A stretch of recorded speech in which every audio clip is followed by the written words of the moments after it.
Escort బండి ఉంది వెనకాల ఆగుంది. సైడ్ బండి బాగా వెనకపోయింది. రద్దు మీద ముందుందండి. అదే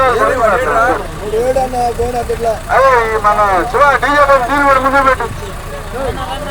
శివ అరే ముందు ముందు కూడా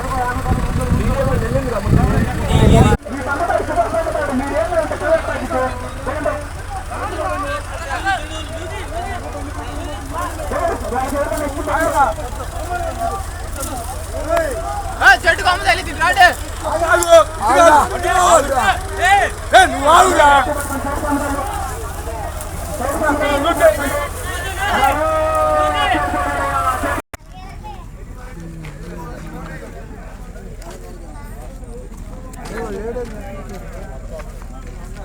దాన్ని ఓడి తీడు కాదు ముందు మొత్తం 3 మాట్లాడా 3 వస్తాయి.